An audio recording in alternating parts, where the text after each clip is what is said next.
noches a todos los amigos de Hoja de Ruta. Bienvenidos a una nueva edición de Análisis Semanal con el doctor Augusto Tandazo, con quien vamos a compartir algunos temas que se han venido suscitando en esta semana.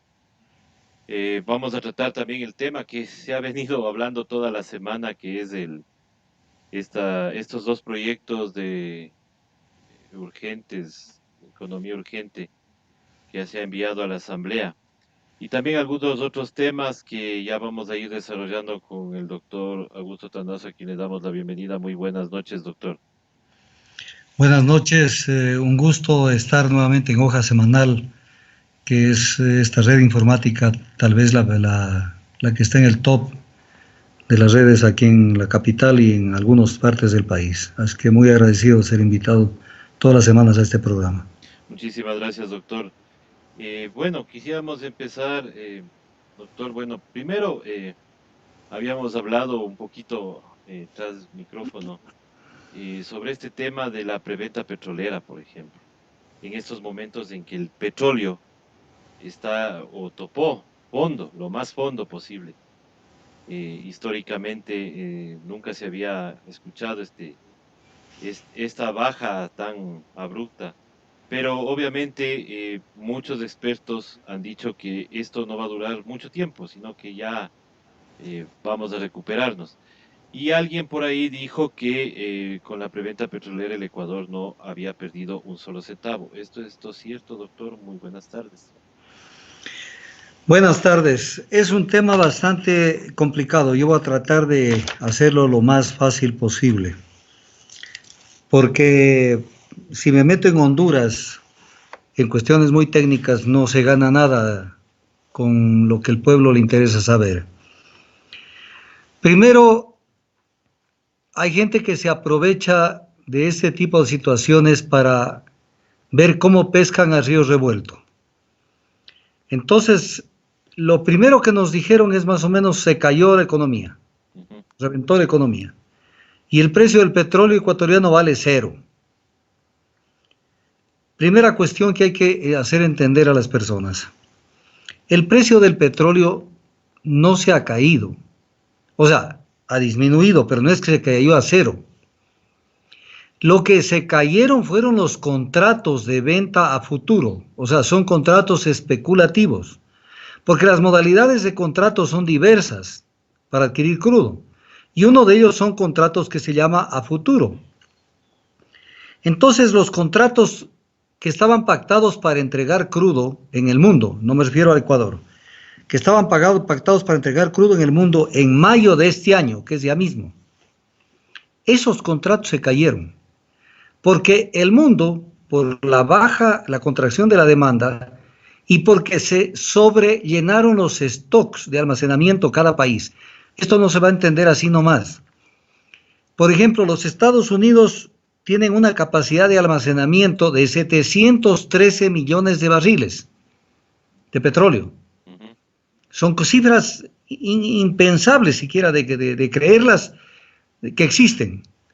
Ellos tienen en cavernas construidas a propósito, utilizadas, la posibilidad de abastecerse para muchísimo tiempo para la eventualidad de un conflicto, de lo que sea. Y para poner un ejemplo, ellos estaban en 635 millones de barriles que ya habían acaparado y solamente les faltaba comprar 75 millones de barriles, que es lo que el presidente Donald Trump acaba de pedir una autorización. Pero el resto del país igual. Entonces, comenzaron a almacenar incluso petróleo en buques nodrizas, que se llaman, en buques de almacenamiento, pero ya no tienen dónde meter petróleo. Y como no tienen dónde meter petróleo, los contratos para entrega en mayo se cayeron. Porque es como que alguien tiene un producto y le dice, ¿quieres servirte esta carnecita? Perdona, me acabo de almorzar. O sea, ya no tienen cómo consumirlo de mayo. Los contratos de entrega en junio, para poner un ejemplo, que eso sí afectó, porque hay una afectación por la contracción de la demanda, se están recuperando. Por ejemplo, el WTI, este momento está cotizado en $14.22 para entregarse en junio. Y el Brent en $24.20. O sea, se ve una diferencia por lo menos de $15 entre lo que estaba para entregar en mayo y en junio. Ahora, ¿esto qué es lo que provoca? Provoca que el plan del OPEP más otros países, por eso se llama el plan OPEP más otros países productores, fue muy tardío el que se tomó. Tuvieron un retraso de más o menos 40, 45 días en tomar la decisión, e incluso no tomar la decisión inmediatamente, sino decir que la reducción de la oferta de petróleo la iban a comenzar a aplicar a partir del mes de mayo. Entonces, con este desfase que se produce entre la oferta y la demanda, se están viendo obligados a entenderse vía telefónica, vía virtual, para acelerar, y eso están pidiendo la mayoría de los países, acelerar la reducción de las cuotas de producción lo antes posible. Es más, incluso las cuotas de producción que están ya pactadas, Rusia está pidiendo una mayor reducción para tratar de adelantarse un poco al tema de la demanda y volver a tener los precios que teníamos hasta hace un mes, mes y medio. Entonces, están tomando medidas. Esto no es eterno. Esto no es que se va a quedar allí, por un lado. En segundo lugar, hay que tomar en cuenta que esta afectación de la caída de los precios del petróleo no solamente le afectan al Ecuador, sino que incluso le afectan a los compradores, a los consumidores, porque también muchos de ellos son productores. Fíjese usted este caso, porque la gente no tiene claro. Si el precio bajaba de $20, el WTI, que es el West Texas Intermediate, que es el que se más o menos se lo maneja para el lado de Occidente, se calcula que alrededor de 500 empresas norteamericanas caen en bancarrota. Tanto que el presidente Donald Trump está pidiendo en este momento que le otorguen un fondo federal para salir en auxilio de la industria petrolera. Pero además se cae la producción del fracking, que con el cual también producían crudo de esquistos y de esa manera suplían algo de la demanda de Estados Unidos. Pero aparte de eso, ya viendo lo macro, con un precio deprimido se caen todos los proyectos de desarrollo de fuentes alternas de energía, porque en el mundo prevalecen, en este caso, la energía por costos.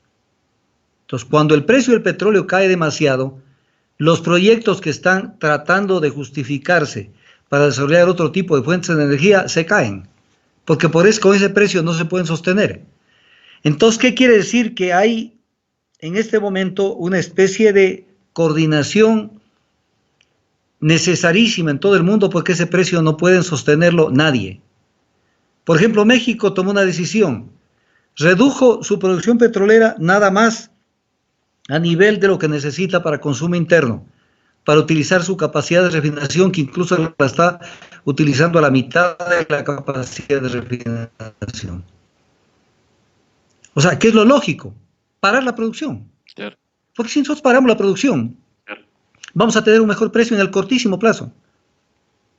En el cortísimo plazo. Es más, el Ecuador debería entrar en una fuerza mayor, que puede entrar y decirles a las compañías que no puede producir, porque también, vea, el mundo está lleno de cuentos y el Ecuador creo que es el campeón. Uno de los cuentos que siempre nos dicen es es que no se puede parar la producción. Claro, para que sigamos sacando la producción a ese precio. Sí se puede parar la producción, ya la hemos parado varias veces. Por ejemplo, en el terremoto del 87 se fue la producción petrolera 5 meses, 17 días. Y no pasó nada, lo que pasa es que hay que hacerlo gradualmente. Para no afectar los pozos, ¿no? Claro, es un tema técnico, hay que saberlo hacer, no es una cuestión de decirle a cualquier persona anda y baja los switches. Entonces, hay que tomar alguna medida importante. Ahora, aquí yo como soy, de la forma que soy, no la voy a cambiar, y eso tienen que entender las personas que me conocen. Yo no puedo fintear, escamotear, hacerme al lado y bypassear algún tema por no decir la verdad. Yo digo la verdad, duélale a quien le duela, le afecte a quien le duela, a quien le afecte, pero no lo hago con intención, solamente por aclarar las cosas. he estado revisando redes sociales y hay, yo no sé si es idiotez, fanatismo, desmemoria, desconocimiento, pero están confundiendo a Raimundo y todo el mundo. Entonces le dicen cosas como estas. Y hay gente que cae, porque el ecuatoriano es muy proclive a la ingenuidad. Caen fácilmente. Entonces dicen, pero miren lo sabio que fue el anterior gobierno. Dejó contratando el crudo a precio fijo. Y el crudo está a precio fijo y hablan de diferentes precios. Unos dicen 54, otros dicen 56, otros dicen $70. Y que se dejó contratando esos a precio fijo la venta de petróleo anticipada. Eso es mentira. O sea, yo no entiendo por qué la gente es así. Eso no es cierto. Porque si fuera cierto, este rato nadie estaría preocupándose del precio del petróleo. ¿No ve que el 98%, prácticamente el 100%, del saldo exportable está colocado entre PetroChina, PetroTailandia y Unipec? Entonces, ¿qué problema tendríamos nosotros con un crudo de 56, $70? Ningún problema. Riéndonos la risa. ¿Por qué todo el mundo se mueve y entran en pánico y el problema del precio del petróleo? Porque el petróleo se vende en base a una fórmula. En base a una fórmula que es basada en el precio del WTI. ¿Sí? Menos o más un diferencial, que es un diferencial que se lo hace en base a lo que se llama el sistema ASI. Es un sistema que depende de la información que genera Argus, que es una entidad especializada en este tipo de cuestiones, y que se lo hace fundamentalmente al precio que tienen tres tipos de crudos. El Mars, que es el 79% del ASI, el Green Cañón, que tiene un 12% en el ASI, y el Poseidón, que es el 9%. Este ASI, sus siglas quiere decir Argus Sour Crude Index. Son cosas muy técnicas, no me voy a meter más adentro, porque si no, no voy a comenzar a hablar de netbacks y una cantidad de cosas. Pero en concreto hay una fórmula que es el WTI más menos el diferencial por calidad y más menos un premio que a veces es positivo y a veces negativo.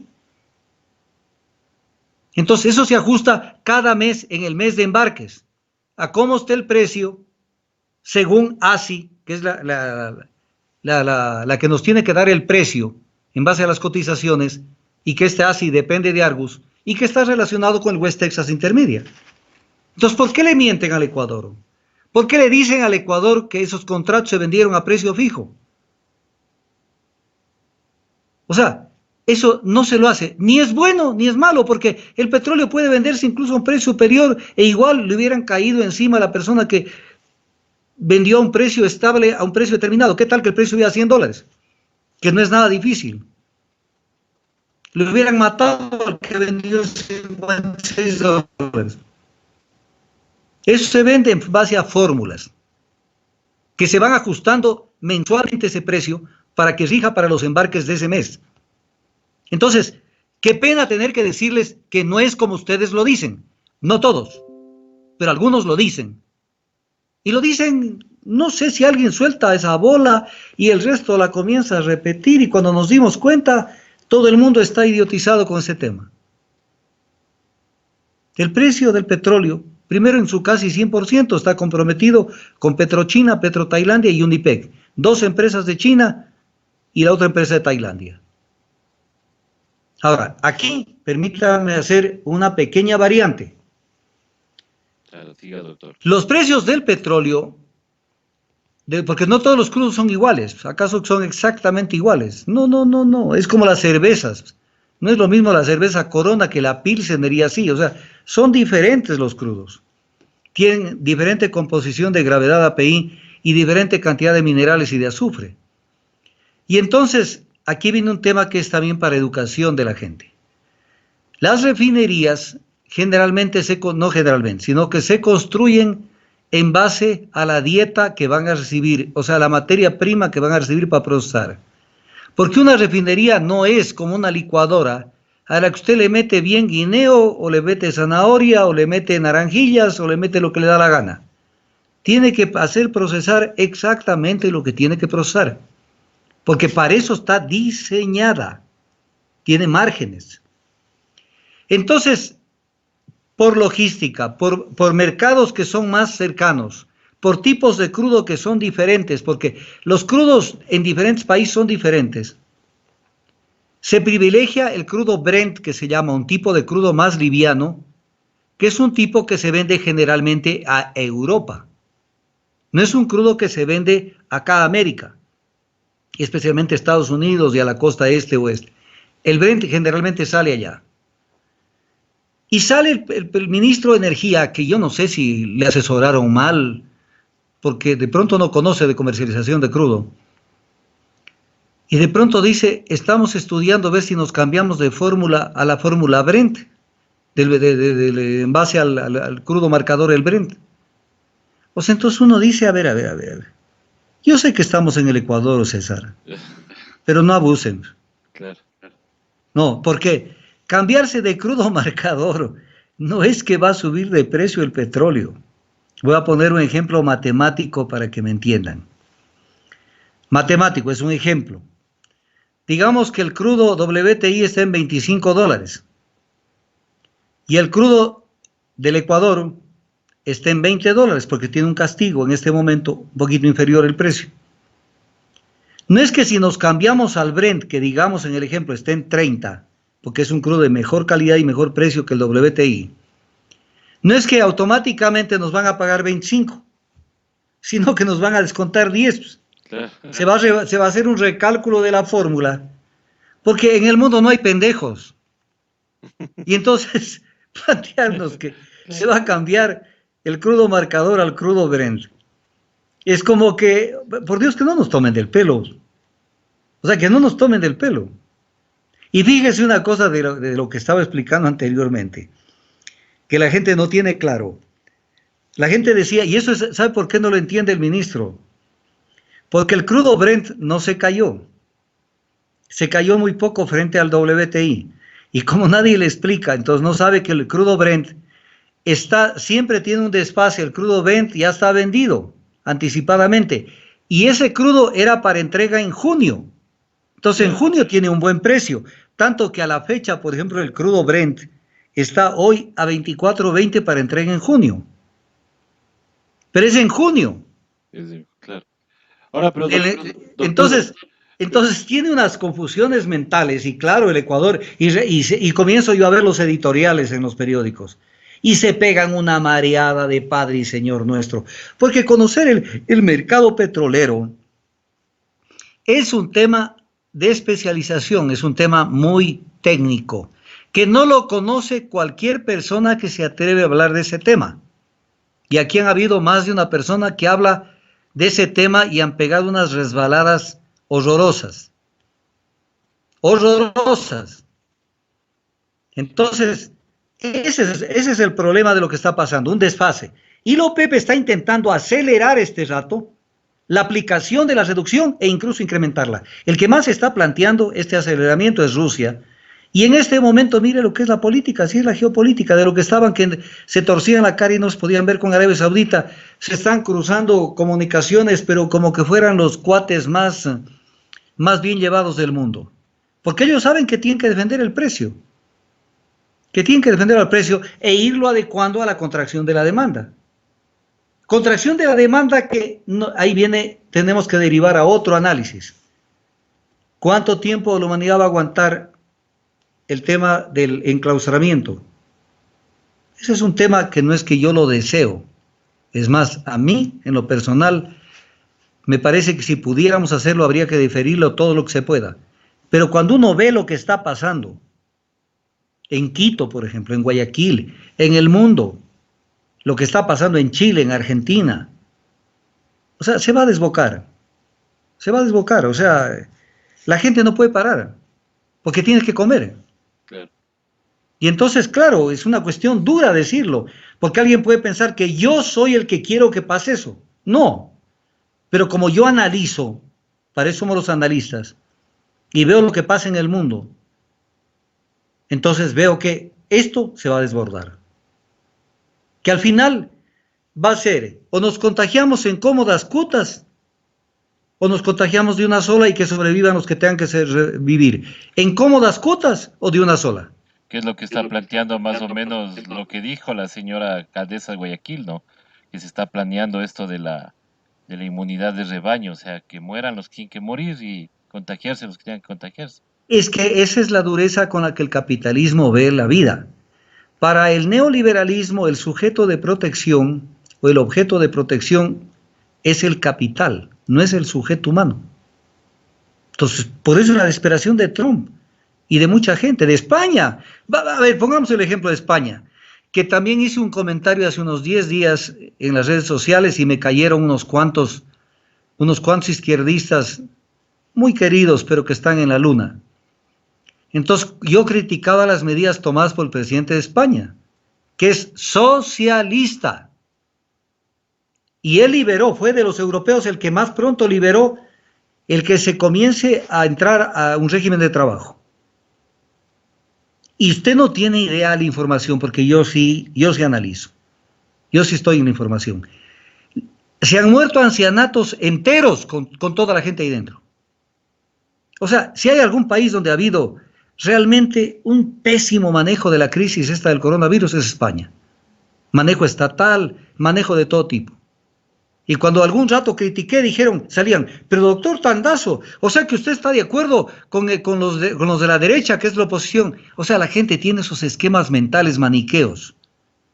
O sea, si mañana alguien se jala y hace algo incorrecto, indebido, no conveniente, no digo con mala fe, lo hace pues, y hay que comentarlo. Pero comienzan a casarse con dioses. Entonces, el presidente español, como es socialista, del Partido Socialista Obrero Español, entonces un dios. No se puede cuestionar alguna decisión que ha tomado. Ese es el gran problema del ciudadano mundial y del ecuatoriano en particular. Que endiosa a las personas y entonces comienza a confundirse todo. Mire lo que me dijo una vez alguien en una red social. Doctor Tandazo, si Rafael Correa estaría aquí, ya tendríamos las vacunas. O sea, las vacunas no tiene nadie en el mundo. Y están en un proceso acelerado de ver si algún rato... Los más pesimistas dicen 18 meses. Los más optimistas dicen que ya están haciendo experimentos en Francia, en China. Son 3 vacunas que están siendo ya utilizadas en Israel también con seres humanos en vía experimental. Pero no sabemos cuándo va a ser el punto en donde ya se pueda controlar por la vía de vacunas, por la vía de medicamentos. Todavía el tema es muy oscuro. Pero que se va a desbordar, se va a desbordar. Porque usted no le puede obligar a la gente a que no tienen qué comer, pero qué comer en serio. Y que se queden ahí sentados, quédate en casa. O sea, me parece lindo. Si tuviéramos una alacena llena, nadie nos cobrara los servicios básicos, tuviéramos la oportunidad de hacer una cantidad de cosas. Que hasta en eso no han tenido la inteligencia. Por ejemplo, yo hubiera liberado, así como han liberado supermercados, hubiera liberado a una que otra ferretería. Porque si la gente pasa dentro de la casa, ¿usted no cree que a alguien se le hubiera ocurrido, por ejemplo, pintar la casa, pintar un cuarto, arreglar un mueble, cambiar una chapa? Claro, o sea, denle facilidades para que la gente algo tenga que hacer, no que se quede mirándola a una pared y la otra pared. Pero independientemente de eso, el mundo se va a desbocar. Se va a tener que desbocar en el corto plazo, porque no aguantan más. Son industrias que están, y como son industrias y son fábricas y son empresas que están cotizadas en la bolsa, esto es importante. Cuando comienzan a caer las acciones, esas acciones pueden pasar a terceros, cuartas, quintas personas. Y cuando se dan cuenta, se fue la empresa. Entonces, el mundo está preocupado por el tema. Y la gente ya medio comenzó a caer el precio del petróleo. E inmediatamente apareció René Ortiz y dijo, es el momento histórico para retirar el subsidio de los combustibles. O sea, César, qué cinismo. O sea, claro que cayó el precio del petróleo y está caído. E incluso deberían venderlos más barato la extra y el diésel, y la misma super ya para mayo debería estar en el piso. Pero él no lo dice por eso, sino porque están caminando a pasos agigantados para privatizar la refinación. Entonces, ahora no se sentiría, porque la gente dijera, a lo mismo me están cobrando. Y si por ellos fuera, ojalá se mantenga la crisis para que se disimule la crisis del precio del petróleo. Acabaron esta semana de contratar, la semana pasada, de contratar con una empresa española, que dicho sea de paso no es de las mejores, típico. Es muy común en el Ecuador, siempre el Ecuador está casándose con empresas basura. Se llama Duff and Phelps, de España. Para que, a ver, aquí quiero que la gente aprenda a razonar. Para que valore los principales activos de Petroecuador. La refinería de Esmeraldas y otras plantas de producción y almacenamiento. Entonces, a ver, ¿por qué usted quiere contratar una persona que le avalúe su hacienda, que le avalúe su casa? Porque está yendo a dar el paso, que además ya lo han dicho, ¿sí? Yo no estoy destapando ni inventando cosas. La refinería de Esmeraldas va a ser concesionada, igual que las de La Libertad, con el compromiso de que nos vendan los combustibles a precios internacionales. Que eso está escrito, no lo estoy inventando. Entonces, ya contrataron la empresa y contrataron paralelamente otra empresa, que es el consorcio Acurio, para que valore e inspeccione terrenos, edificios, construcciones, estaciones de servicio, depósitos de combustibles, que hay muchísimos en la costa para pesca artesanal, etc. O sea, Petroecuador se va a quedar, si es posible, el gerente con 10 asesores y el resto todo para la empresa privada. Pero además, otro dato para que lo vean claro y para que aprendan a razonar. Porque la gente a veces recibe una noticia y no se les ocurre pensar. Solamente ven la noticia. Ve lo que dicen y punto. A ver, va caminando el proyecto de fusión de Petroecuador con Petroamazonas. Van a ser una sola empresa. Cuando usted dice, nos vamos a juntar dos en uno, alguien sobra. Entonces, al hacer una sola empresa, van a sacar campos productivos para entregarlos al sector privado, transnacional. Y van a sacar refinerías, instalaciones de todo tipo, y les van a pasar al sector privado. Porque ese es el recetario del Fondo Monetario Internacional, que la gente no termina de entender. Yo tuve un debate en una radio con Pablo Dávalos. Y caramba, yo tenía otro concepto de Pablo, me parecía que era un poco más profundo, pero yo criticaba duramente la actitud de los indígenas en la movilización de octubre. Y decía que ellos fueron los que le dieron el oxígeno al gobierno en octubre. Y entonces, primero dijo que los indígenas, decía Pablo, son gente que dice, han estado peleando contra el neoliberalismo. Mentira. Estaban peleando contra el decreto 883. Pelear contra el neoliberalismo era poner por delante, no que me deroguen el decreto 883, sino que me dejen sin efecto la carta de intención con el Fondo Monetario Internacional, el acuerdo con el Fondo Monetario. Eso era un golpe al corazón. Lo otro, el gobierno se rió, porque por cuerda paralela les muestran el 883 derogado, pero están caminando hacia la privatización de la refinación, donde no solamente será la gasolina extra, el diésel, la Ecopaís, la Super, lo que privaticen y pongan a precios internacionales, sino todo lo que sale de una refinería. ¿Qué sale de una refinería aparte de ello? Asfaltos, aerocombustibles, gas licuado de petróleo. Pero la gente está dormida. Están dormidos. O sea, el ecuatoriano le encanta enterarse de que ya le partieron la madre, pero nunca toma decisión. Sánchez nunca dice, oye, nos están yendo a dar un golpe y esperan el golpe. Aunque se vayan a comprar un poco de mentol chino, por lo menos. Pero mire esto. Le voy a hacer leer unas declaraciones oficiales. Y espero que entienda la gente lo que voy a decir. Yo soy un poco duro en mis comentarios y en mis apreciaciones. Pero no tengo más remedio. Incluso cuando doy cátedra soy así. Cuando anuncian la contratación de estas empresas para valorar activos de Petroecuador, dicen, mire a dónde van, miren esa finura, y ahí cae todo el mundo. el país tendrá una nueva valoración de los bienes petroleros que posee. ¿Sí? Una nueva valoración. Entonces decimos, a ver, primer punto que la gente tiene que analizar, nueva valoración. Primera pregunta, ¿en más o en menos? Entonces sigamos leyendo. Y luego dice, el primero es transparentar las cifras del gobierno anterior. Ah, ya.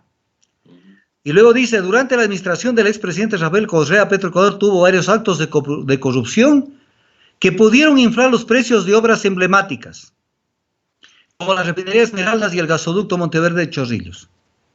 Entonces, ¿qué están queriendo hacer con esta firmita? Dufan Phelps y con este consorcio, Acurio. ¿Qué quieren hacer? Llegar a decirle lo que la gente quiere oír, porque eso les encanta. Entonces decir, ha habido corrupción y se le vuelve a demostrar que no vale esos montos, que no vale eso y vale menos, para tener un precio más bajo, para con base en ese precio más bajo negociar el concesionamiento. O sea, subvalorar lo que tiene Petroecuador, pero le ponen la bandera porque ha habido corrupción. Estas obras, dice el comunicado, fueron repotenciadas por millonarios contratos que fueron observados por organismos internacionales. Mentira. Eso ya lo demostramos en su momento y son sinvergüenzas. Que el Programa de Naciones Unidas para el Desarrollo no hizo ningún análisis y logramos que el representante residente acá declare públicamente que el Programa de Naciones Unidas no hizo ningún análisis sino empresas privadas. Y entonces van preparando el camino. Y luego dice, mire, ¿a dónde van? El segundo objetivo es concretar la fusión entre Petroecuador y Petroamazonas. Entonces, claro, usted se puede imaginar, aparte de ver cómo van a entregar toda la obra pública, toda la infraestructura pública a las transnacionales, primero depreciadas, ¿cómo va a quedar el empleo en todas esas empresas? ¿Cuánta gente van a botar a la calle? ¿Y usted cree que la gente de Petroecuador, la gente de Petroamazonas, se enojan siquiera, se les sube la bilirrubina, se les sube un poco la sangre y se ponen un poquito con la sangre en la cara y dicen vamos a pelear por nuestros derechos? Son como cuando llevan al matadero la gente. No son capaces de decir, oye, pero este golpe no es al vecino, el golpe es a mí. Ah, pues posiblemente tengan el miedo de que les voten antes.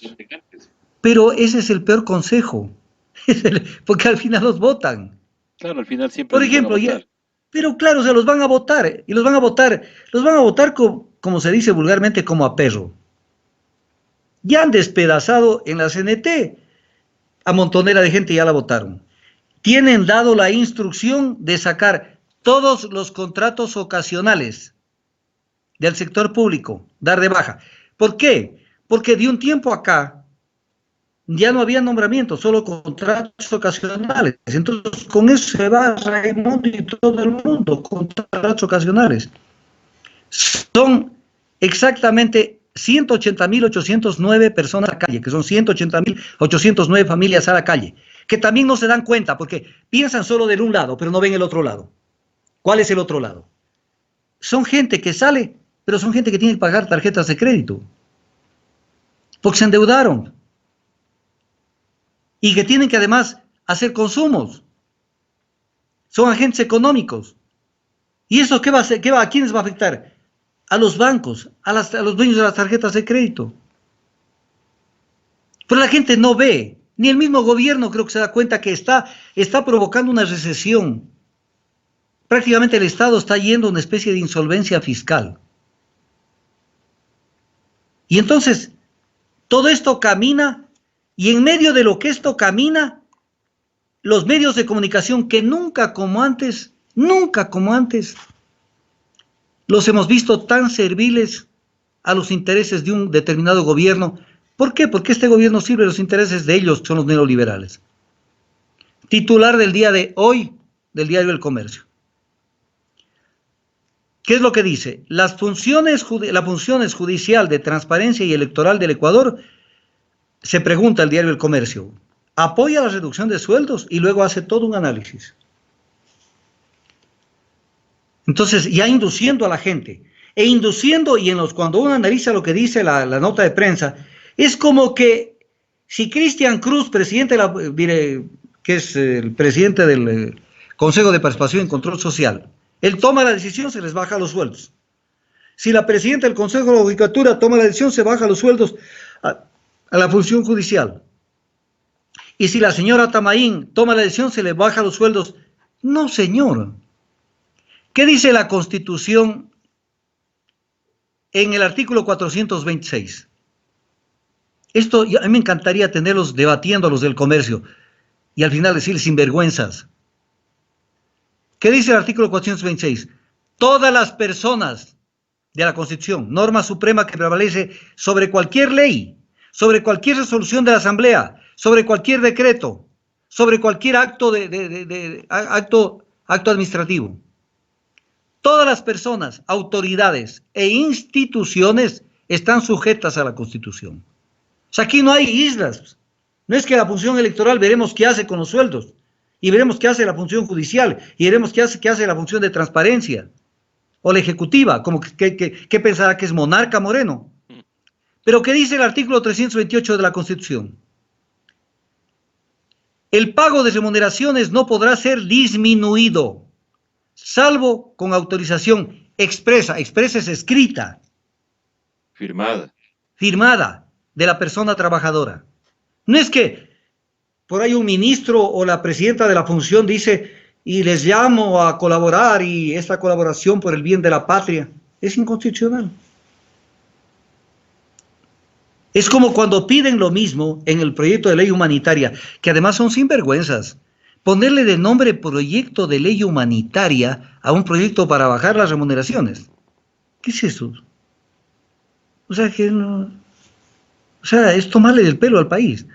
Pero en ese mismo proyecto dice, se impone un impuesto de tanto por ciento a las empresas privadas que han ganado más de $1 millón.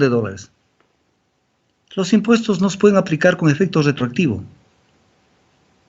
Ellos lo saben o no lo saben. Y si no lo saben, por Dios, ¿en dónde estamos? Tangañica. Y entonces, ¿por qué mandan así la ley? Ahí es donde a mí me entra la sospecha. Para que la Asamblea le diga, no puedo aprobarle. Y después decir, como usted no me aprobó, entonces usted agravó la situación económica del Ecuador, y siendo que ustedes son responsables de este caos y conmoción interna, declaro la muerte cruzada. ¿O lo ven o no lo ven claro? Y los asambleístas, en vez de pararse y amarrarse los pantalones, primero y contestar lo que deben contestar, y decir a nosotros no nos van a tomar del pelo mandándonos leyes anticonstitucionales. Porque nosotros no vamos aquí, es como en algún artículo decía un abogaducho de esos, de los que invitan estos diarios. Decía, depende que se le consulte a la Corte Constitucional. Como que la Corte Constitucional, al contestar una consulta, puede irse contra una norma constitucional. La Corte puede aclarar una norma cuando es obscura. Pero no cabe la interpretación de una norma si el sentido de la norma es claro. Axioma jurídico mundial. Ahora, ¿y para qué las dos leyes? Viene la pregunta. Porque ya lo dijo el presidente Moreno, y le tomó del pelo al país. Eso es mentirle al país. Yo utilizo las palabras del castellano. Yo no me doy las vueltas como hay unos analistas que no saben cómo dorar la píldora. El presidente dijo, cuando pagaron los 26 millones de dólares, dijo, textual, lo estoy leyendo, acabamos de ahorrar 811 millones que servirán para aliviar la emergencia nacional. Ahorrar. Así fue. Si lo único que está haciendo es un diferimiento de pago para agosto. Por último, ponga ya, acabamos de diferir el pago de 800 millones para aliviar la emergencia y ya veremos qué hacemos. Pero no ponga la palabra ahorrar, porque con eso confunde a Raimundo y todo el mundo. ¿Cuál ahorrar? Pero además, ¿para qué va a servir estas leyes? En el caso que se aprueben y en el caso que se dé viabilidad. Para juntar dinero para pagar los intereses de los tenedores de la deuda.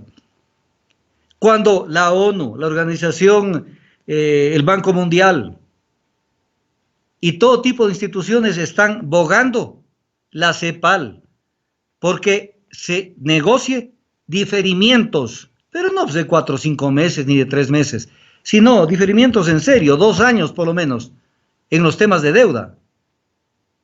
¿O qué quiere el mundo industrializado o los ricos y los que son tenedores de los papeles? Que quieren reinar sobre un montón de cadáveres y sobre el hambre del mundo. Ahí se paró duramente el presidente de Argentina, Alberto Fernández, y dijo, por lo pronto este año y el próximo no pago un centavo. Y les obligó a renegociar, pues. Eso es bajarles los humos, es como aquí diciéndoles, bájense los humos, que yo no es el momento de que yo les voy a pagar esto mientras tengo mis hijos, o sea, los ciudadanos argentinos, que tienen que comer lo básico. Y entonces, pero hoy aparece un dato, que pagaron también intereses de la deuda de los bonos Global, que pagaron hace poco tiempo.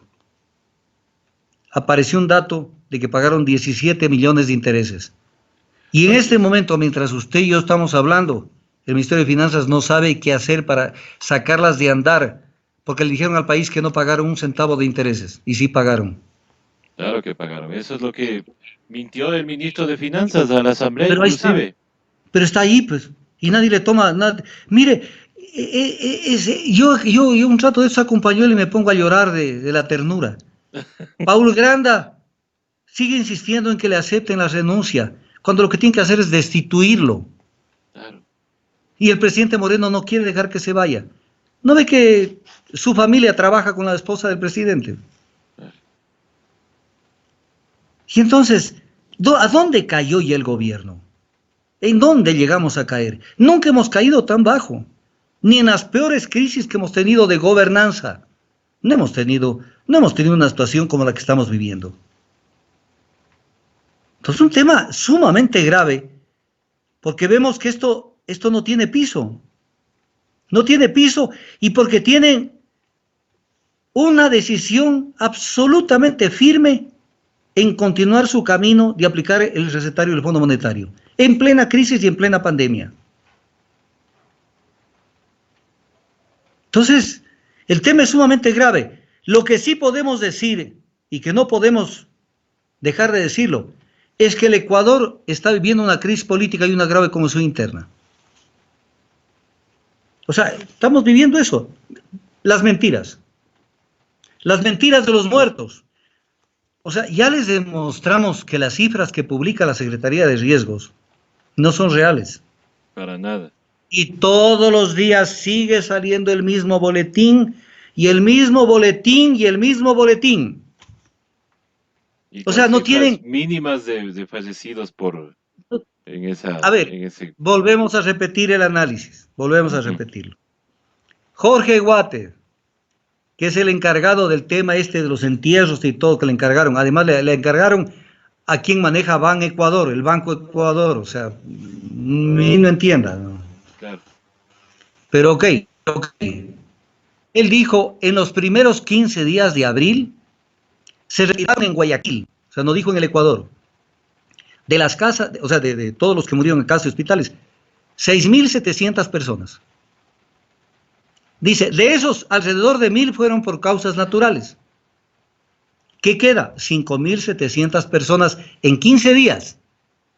5.700 personas en 15 días quiere decir que se han muerto en Guayaquil en esos 15 primeros días de abril, se han muerto más o menos alrededor de 380 personas cada día. ¿No es cierto? Pero ¿qué es lo que pasa? En el informe del COVID, los muertos en Guayaquil están por el orden de los 300.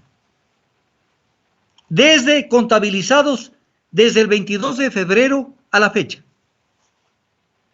Cuando es lo que murieron en un día, en cualquiera de los días de abril en promedio, desde los primeros 15 días de abril.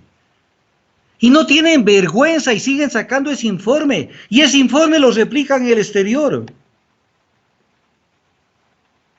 Y entonces tenemos una información, una fake news. Eso es una fake news.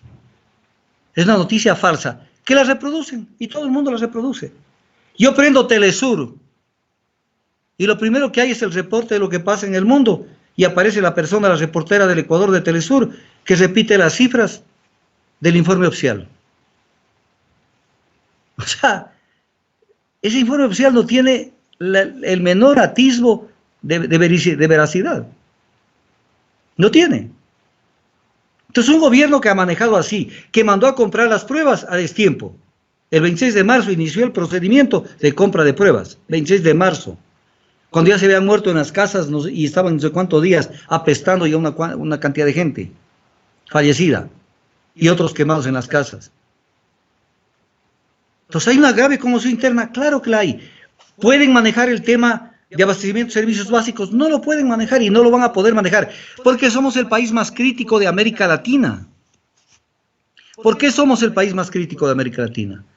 Porque el nivel de informalidad y de desempleo estaba antes de la pandemia en el 62%. Hoy debe estar en el 90%.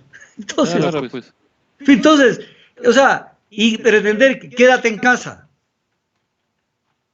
¿Cómo se van a quedar en casa si viven de lo que salen a vender limones en la esquina, pues? O vender las plumas para los carros en la esquina. Pero eso también nos desnuda el tipo de Estado que tenemos. Ya no hablo del gobierno. El tipo de Estado que tenemos en el mundo y en el Ecuador con más gravedad. Un país que no está preparado para absolutamente nada. En el Ecuador, si cae $1, nos gastamos 5. Y después manejan las cifras macroeconómicas y el gobierno que le entrega al que viene, le dice, te entrego los sacos llenos de oro, y el que le sucede vuelve a decir lo mismo, y cuando nos damos cuenta, todo está en bancarrota. Entonces, ¿cuándo será el momento en que comencemos a pensar en un manejo mucho más equilibrado, mucho más equilibrado y planificado de un país? Es que el tema no es resolver el día a día con populismo. Bonos por aquí, bonos por acá y el bono de más acá. El país necesita empleo digno. Que la gente aprenda a ganar su dinero y hay que generar empleo, generar productividad. Estamos viviendo una especie de paralización del país. Hay una reducción dramática de la inversión pública. Hay un crecimiento de la pobreza que ahora se va a poner, pero a un nivel realmente ya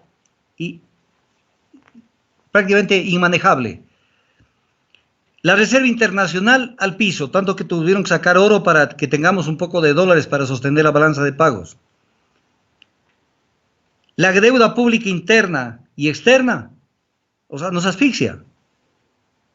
Nos asfixia. Y recuerde usted lo que dijo el ministro de la Torre, que algún día lo vi que ustedes lo entrevistaron y se les olvidó hacerle la pregunta del siglo. Cuando le preguntaron, cuando estaba de ministro, le dijeron, oiga, ¿y cuándo van a pagar la deuda? ¿Cuándo van a pagar la deuda interna? Dijo, la deuda interna es como deberle a la esposa. Y ahora, como ya no está en el gobierno, está medio como que dando clases. Pero cuando estaba en el gobierno, él contribuyó al endeudamiento a tasas del 9.62% en este gobierno. No, el gran problema del Ecuador, que no lo tenemos todos, es que pierden la memoria. Yo no la pierdo. Yo no la pierdo a la memoria. Ese es un problema también para mí, porque yo me acuerdo bien de todos los actores y de lo que han hecho, de lo que han dicho, de sus travesuras. Y no es que ahora aparecen ya como salvadores de la patria. Por ahí hay una persona que ya está en campaña electoral,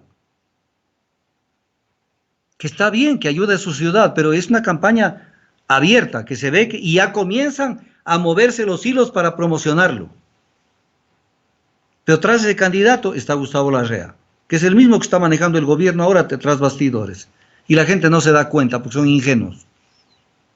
Y esa persona que la ponen ahora como el chapulín colorado, el que nos va a salvar, antes de la pandemia bajaba unas 2 veces a la semana a Guayaquil a entrevistarse con Nebot.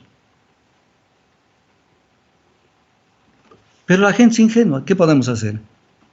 Por eso es que nos llenamos de tantos guaguas. Es el gran problema. Pero en medio de todo esto, permítame tratar brevemente esto, que la Cancillería se quedó callada. Ah, no, la Cancillería, como siempre, doctor. Si no- ¿Será que tenemos canciller? Porque el señor Valencia no ha asomado en esta crisis. No, pues ya vamos a hablar de eso. La embajadora del Ecuador en Estados Unidos Lo niego. envía una carta que la tengo yo delante mío, fecha 14 de abril. Y en esta carta, la embajadora dice que pide a la Fundación Bill Gates, Bill and Melinda Gates, su esposa, que colaboren con una fundación del Ecuador, que es la Fundación de Guillermo Lazo, la Fundación Salvar Vidas, para que ellos puedan hacer alguna obra social. A ver, alguien que me escucha esto va a decir, doctor Tandazo, pero no se oponga. Sí, pero le están dando la oportunidad para que se luzca un candidato, porque no es un tema así nomás. Claro. O sea, ella está trabajando y desde la embajada con una carta oficial. Entonces viene la pregunta. El gobierno conoce ya la carta oficial, porque la hemos hecho pública. ¿Y qué dice el canciller? Se queda callado. No, no dice nada. Y es una carta donde habla maravillas de Lazo. Dice que es un prominente hombre de negocios, un hombre público, pero hay una partecita que quisiera hacerle notar. Está en inglés, pero lo voy a traducir al castellano. Antes de la pandemia del coronavirus, Ecuador ya cayó en una crisis, se agravó su situación, su crisis económica de una manera alarmante. O sea, fíjese lo que está diciendo la señora Baki. Ella es embajadora de este gobierno. No digo que que ella apadrine una mentira, pero en la misma carta lo está haciendo pedazos al gobierno, porque dice before the coronavirus pandemics, Ecuador economic was already in a dire situation. Before, antes de la pandemia. O sea, ¿qué mejor prueba para decirle al gobierno? Dice su embajadora mismo, dice que antes de la pandemia estábamos hechos pedazos.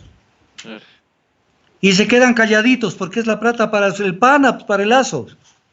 Es la campaña, pues. Están Es la fomentando la plata para que campaña. lo vean como el Otto que ya se mandó a traer su asesor de El Salvador. Claro. Que el asesor del presidente de El Salvador, para que le diga cómo sonreír, cómo pararse, qué ropa ponerse, cómo aparecer como el que está salvando, porque todas las fotos son todo un show. Pero no se acerca a ningún cadáver, ojo. Ni se ha ido a ver cuando quemaban los cadáveres en la calle, eso no. No, pues él solamente va a los hospitales que, por ejemplo, al hospital del sur de Quito, donde no está colapsado, pero por ejemplo al Teodoro Maldonado no ha ido, el de Guayaquil. Allá no Pero ¿qué va, asoma. pero qué va a ir? Entonces, ahora contrata y salen los periodistas pro gobierno a decir que dónde está el problema. Claro, hasta se O sea, inventan un ticket de abordaje, doctor. a ver, pero imagínese esto. En plena pandemia, el BIES, ¿sí? Ujú. Contrata publicidad, $1.400.000, con una empresa de una periodista famosa de los medios de comunicación televisivos. Contrata. Así es. O sea, publicidad, como que nos van a llenar de publicidad. ¿Qué quiere decir la publicidad? El gobierno de todos. Estamos trabajando, estamos salvando tus vidas. Nosotros no queremos publicidad, queremos cosas concretas. No tienen, los médicos se han cansado de decirle al país y lo han enfrentado. Nos lanzaron a esta guerra sin armas. Note, los trajes que tienen son desechables. No terminan de entender y los médicos tienen que ir, médicos y enfermeras, a lavarlos y volvérselos a poner. Y en medio de esto, están buscando ver cómo le facilitan publicidad a Lazo y cómo Otto Sonnenhorst se publicita. Por eso contratan a este asesor del presidente de El Salvador. Y en eso que lo vamos a tratar con más lujo de detalles, porque estamos tras las pruebas. Ujú. A ver cómo llegó al Ecuador, si llegó en un vuelo comercial, que no hay vuelos comerciales, o le mandaron un avión para que lo traigan. Ya lo vamos a ver. En medio de semejante relajo, viendo quién me cubre las espaldas. Es el Ecuador. Y ese es el Ecuador, en donde buena parte de los ecuatorianos están buscando cómo hacerse al lado y mirar para otro lado, porque les encanta que les den peleando, que les den resolviendo los problemas. Ahora, en esta semana también hubo una frase hermosa, pues, que hay que comentarla. El presidente en una cadena lo dijo de manera textual.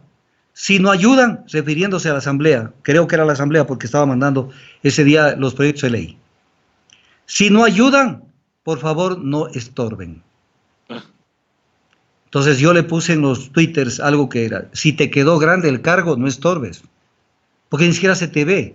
Y luego salió a decir, es que mis médicos me dicen que yo no debo exponerme porque me puede dar el coronavirus y me puedo morir, yo estoy muy expuesto. O sea, un barco en medio de una tormenta y el capitán escondido en un camarote. Y luego viene el tira y afloja por el tema de la muerte cruzada, donde la señora Romo todos los días le mete una puya a la asamblea y los otros se dejan meter. La última que dijo en el Universo sobre la muerte cruzada dice, más o menos, manda el proyecto y dice, vamos a hacer lo que sea necesario para tener una salida. Lo que sea necesario es lo que sea necesario. Y los otros esperando el golpe, ¿para qué? Para después quedarse, mire esto, César y ciudadanos que nos escuchan, para después quedarse liberados. Es decir, nosotros estábamos haciendo un buen trabajo en la asamblea, que sabemos que no es así, porque han sido alcahuetes de este gobierno y les han facilitado y alcahueteado todo lo que han hecho. Han facilitado todos los atropellos a la Constitución.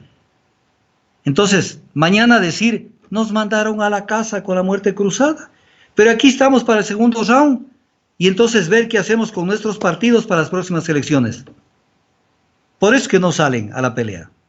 Para lavarse las manos y decir, es que ¿qué podemos hacer? Nosotros queríamos darle soluciones viables al país, pero nos mandan a la casa. Pero es un gobierno avasallador. No respeta ni a los propios suyos. Le quiero hacer acuerdo de algo, César. Cuando fue la elección de Sonnenholzner, la coordinadora del bloque de Alianza País, Jimena Peña, dijo algo que a mí me parecía correcto. Decía, públicamente le pedimos al presidente de la República que arme la terna para vicepresidente de entre la gente de Alianza País. Pero si ellos ganaron las elecciones. Claro. ¿Y qué es lo que hizo el presidente? Armó una terna donde no había uno solo de Alianza País. Y en este problemón que se acaba de dar, en este problemón de que mandó la ley, Jimena Peña dijo algo que, mire lo que dijo, textual, comillas, pensemos en el impacto de la disminución de salarios en las familias.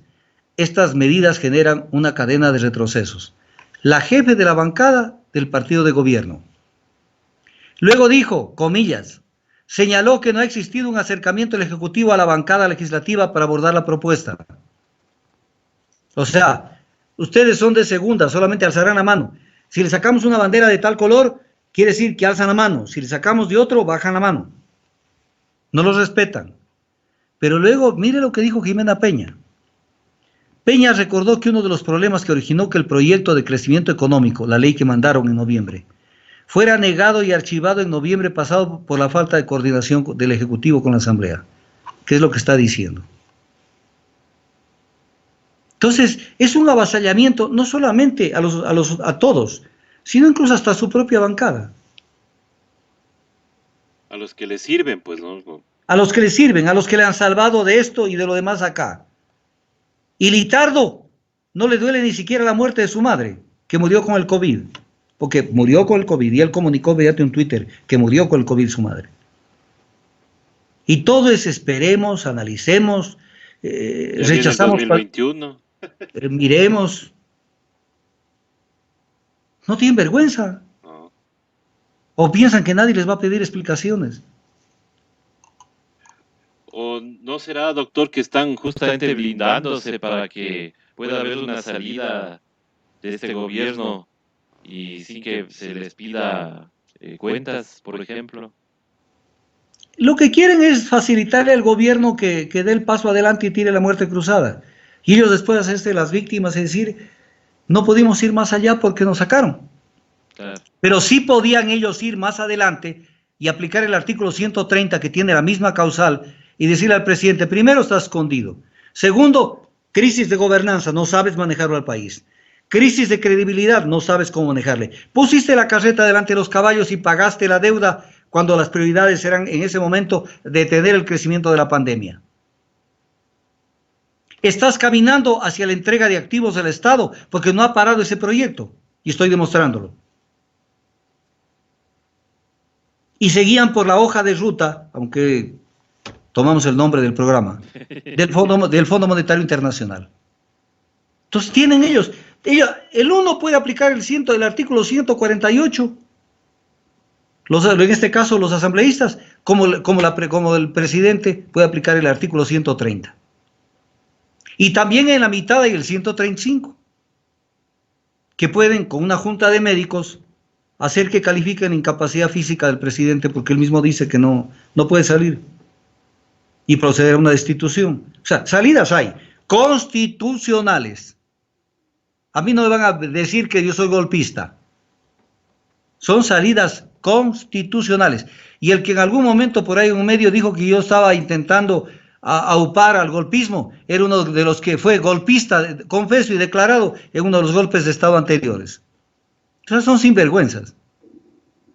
Una cosa es aplicar una norma constitucional que está prevista en la Constitución y que a los asambleístas les tiembla todo con tal de no tomar una decisión urgente y rápida, incluso para ponerlo al señorito que sea a cargo del país, pues. Ya que tanto quiere. Ya que tanto quiere para que se queme con la papa caliente allí, pues. Para que no pase de agacha haciéndose propaganda y después aparezca el candidato en el 2021. Ya de una vez queda a cargo. Para que se destape. Ahora, si me permite, César, quisiera tocar un temita que me parece muy pertinente tocarlo. Por favor, doctor, adelante. A ver, depende de qué consumimos. Nuestro cerebro es como una esponja que capta todo lo que le llega. Y cuando no tenemos filtros, esos filtros nos da la experiencia, la formación, la capacidad intelectiva, la capacidad de razonar, que son diferentes cosas. Cuando no tenemos filtros, llega esa idea y se empodera de nosotros. Entonces nos hemos pasado, hay una cantidad de gente. Hoy me publicaron, incluso en mi página de Facebook, una cancioncita. Porque hoy es el Día de la Tierra.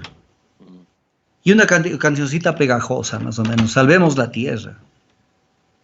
A ver, primero hablemos del petróleo. O sea, viven en la luna. O sea, no investigan. Porque en esto hay que investigar. Todo hay que investigar. No hay que a primera ya tomar posiciones. A ver, nos han pasado diciendo durante todos estos 12 o 13 años, un grupo de ambientalistas ultristas, que no son todos, anarquistas, que no son todos, que tenemos que dejar el crudo bajo tierra porque es el excremento del diablo. Ok, ya estamos con el crudo bajo tierra. ¿Por qué? Porque se rompieron los 2 oleoductos. Este momento estamos con el crudo bajo tierra. Una. 2. No entienden la diferencia. Por Dios, no entienden. Una cosa es extraer petróleo en la Amazonía. Que vamos a partir del ejemplo que extraemos o no extraemos. O porque se acaban las reservas o porque no nos da la gana o lo que sea. El problema es que hay un consumo de combustibles que crece a una tasa de más o menos el 6% anual. Entonces la gente no mira eso. O sea, creen que los combustibles que van a la estación de servicio y le dicen, póngame tanto de extra, tanto de eco, tanto de súper o tanto de diésel, eso viene del aire. Son los mismos hidrocarburos procesados en otras refinerías, pero son combustibles fósiles, que son los que realmente contaminan, no la extracción. Entonces siguen con el tema del extractivismo. Pero mire usted lo que pasa. Cae el precio del petróleo a los niveles que dicen que ha caído, que son dramáticos desde luego, y que yo sé que se van a recuperar. Pero caen, y todo el mundo, hasta los que han defendido durante todo este tiempo que no se explote, por ejemplo, los asesores de la CONAIE. que han estado asesorando a los de la CONAIE que no se explote el Yasuní. Pero sí decae la producción de los campos viejos, porque no hay más. Por eso se llama recurso no renovable, porque no hay más petróleo que el que hay. No es como una cementera donde se puede sembrar choclos y el otro año o en 6 meses volver a sembrar choclos y luego volver a sembrar choclos, o de pronto cambiar de cultivo y sembrar papas. El petróleo se acaba y los campos viejos están en declinación alarmante. Necesitamos campos nuevos que sustituyan producción vieja. Es difícil de entender. Se cae el precio del petróleo y a llorar. A llorar incluso los que defienden que no se explote el petróleo. Deberían estar haciendo fiesta. ¿Qué mejor que se hunda la economía? ¿Cómo le llamaron al petróleo todos estos grupos ultristas? El excremento del diablo. Para minimizar. Alberto Acosta le decía la abundancia, ¿cómo era? Como el castigo de la abundancia, la maldición de la abundancia. La maldición de la abundancia. Cae el precio del petróleo y ahora se jodió la economía.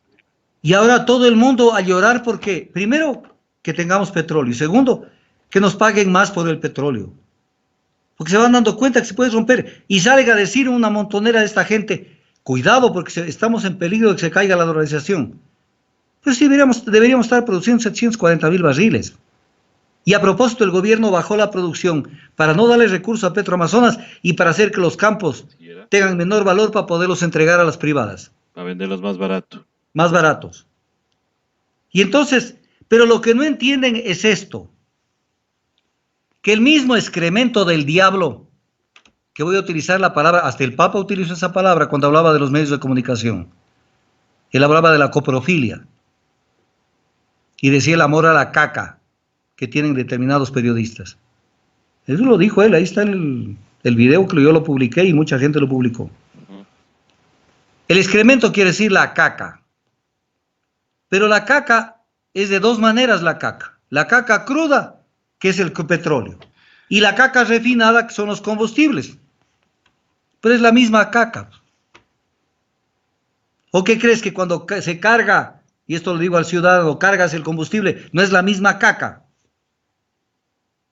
Pero se rasgan las vestiduras y aparecen con unas canciones medias raras y estamos salvando la vida y estamos no sé qué y no sé cuánto. Pero salen de allí a comprar productos elaborados con el petróleo, porque el petróleo no solamente es un energético.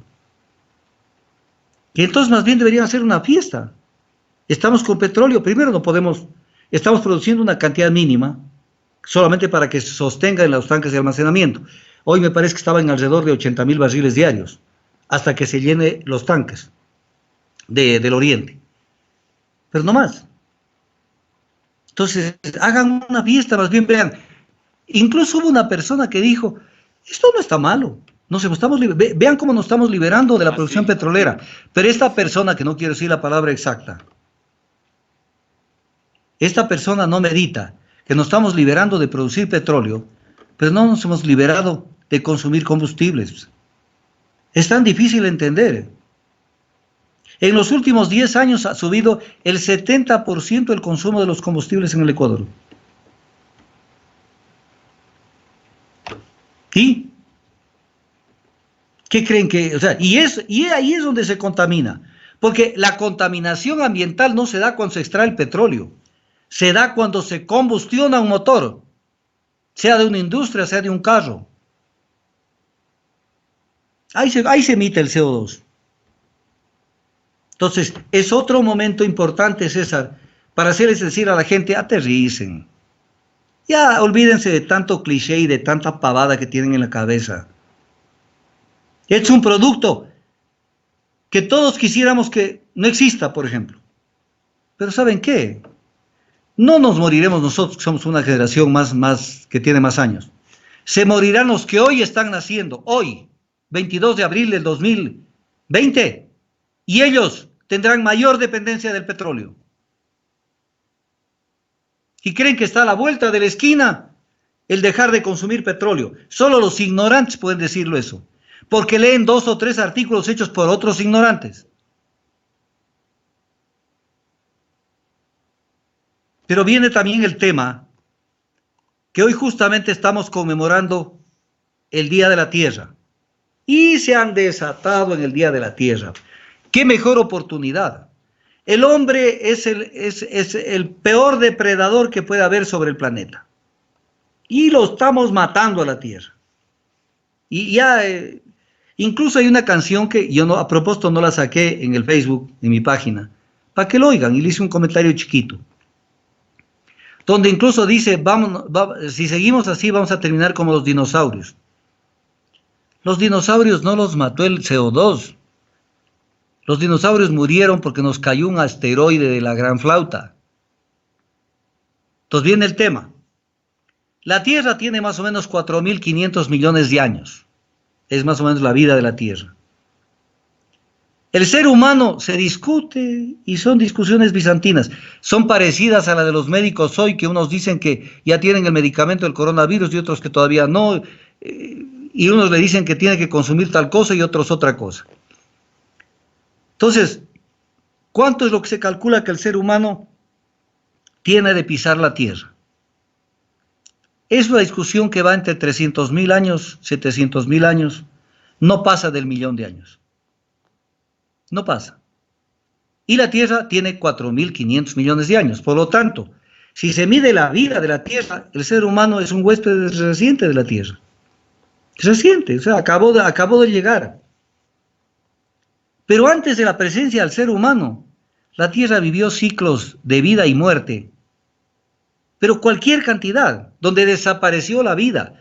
Hay una famosa destrucción que hubo cuando hubo una erupción en serie de volcanes de la parte de Siberia, donde se calcula que el 95% de los seres vivos murieron por anoxia, por asfixia. Eso fue hace 25 millones de años. El ser humano, no había ni los primates, peor el ser humano. Ahora, el planeta es un planeta vivo. No es que está todos los días moviéndose y en transformación. En este momento, mientras usted y yo hablamos, se están construyendo nuevos continentes que vendrán a sustituir a los actuales. Por ejemplo, y lo digo porque yo soy un investigador nato de muchos temas, en el Atlántico hay la dorsal del Atlántico, que si calculan ellos en millones de años, eso vendrá a salir hoy un nuevo continente. Y eso no es ciencia ficción, por si acaso. No es ciencia ficción. Entonces, es un planeta vivo, pero además un planeta conectado con el espacio. Y todos los días se está monitoreando cuál es hoy nomás se descubrió algo inusual. Un cometa está dentro del sistema solar cuando no era parte del sistema solar, lo cual es rarísimo. Vino de otra galaxia, de otro sistema solar, perdón. Cosa rarísima. Ya no tenemos que cuidarnos solo de los que andan por ahí dando las vueltas, sino que de pronto viene uno de esos y con una caída de esos artefactos, volvemos a la edad de piedra. No queda un ser humano, uno, la mitad de uno. Pero además hay teorías respetabilísimas de científicos que dicen que estamos yendo a una glaciación. Pero no, para acá le sacan una noticia bien o mal redactada y toditos caen en la trampa. Entonces viene el tema, el futuro de la Tierra no se definirá por causas necesariamente antropogénicas. Ahora, si tenemos que medir el impacto del accionar del hombre, entonces tenemos que tener más claro la película, pero pensando que muchas de las causas que transforman la Tierra no son causas antropogénicas, no son causas derivadas del accionar del hombre. Es más, se dice que hoy el planeta es más verde que antes, porque el CO2 trae más verdor y la gente no investiga. Qué pena, o sea, la gente come lo primero que le ponen encima de la mesa. Los gases de efecto invernadero, que es lo que les preocupa, no solamente los produce el petróleo, sino también el carbón mineral. Acá no tenemos carbón mineral. Quema de combustibles fósiles en general, pero fundamentalmente combustibles. Entonces, venderán los carros, irán en bicicleta desde los valles a Quito, desde Pomasque a Quito. Den ejemplo. si creen que no necesitan el petróleo. Bueno, luego de esto, obviamente va a tocar ocupar bicicleta, pues doctor, ya no vamos a irnos a ocupar buses, por ejemplo. No se crea, yo pienso que esto va a tomar un camino, se va a desencadenar rápidamente el problema. ¿Usted cree, doctor? ¿Sí? Deforestación, que esa no la ven, no la ven. Por ejemplo, están mirando el Yasuní. En el Yasuní se necesitan 200 hectáreas para producir más petróleo, 200. De un día a otro se queman 500 hectáreas en el noroccidente o se deforestan para producir palma o ganado. Y eso no lo ven, porque eso no vende. Entonces ahí los ambientalistas no están, como no están en el Machángara y en una cantidad de cosas. La actividad volcánica, que es fuertísima en el mundo, emite CO2 en cantidades industriales.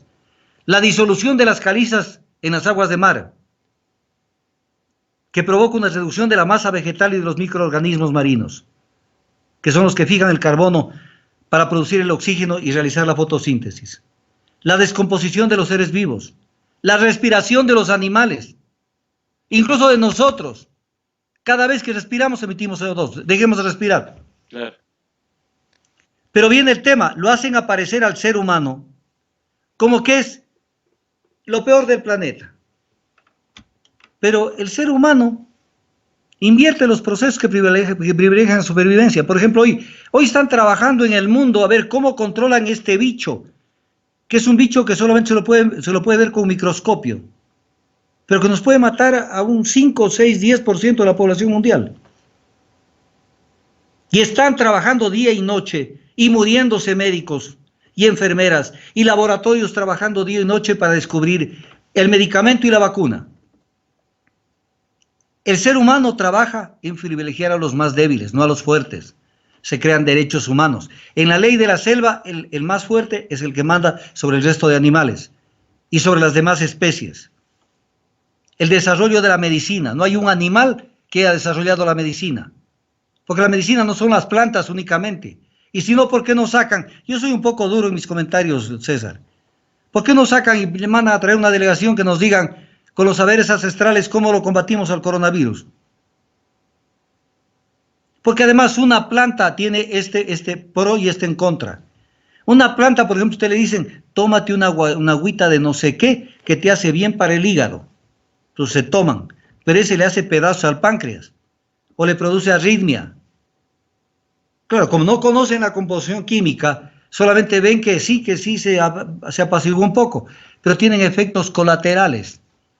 Entonces la medicina, que es la ciencia, que es otra cosa, disminuye la tasa de mortalidad, desarrolla sistemas inmunológicos. Algún rato lo controlaremos al coronavirus, más temprano que tarde. Desarrolla la biología e ingeniería genética. Desarrolló el tema del concepto del genoma humano. Y a través del genoma humano se está facilitando conocer cómo combatirlo al coronavirus. Mire cómo se avanza. Protege a los discapacitados. Si un animal sale con una discapacidad, la mamá lo abandona, que se muera. No es que la liebre, la venada o el animal que sea, trata de ver cómo vive. No, ahí lo queda. No me saliste bien, te quedaste. Acá ponle un andador, ponle una muleta, hazle terapia de lenguaje, hazle terapia motriz. El ser humano foresta desiertos. Cuando hay un desierto busca cómo armar una represa. Construye presas para irrigación.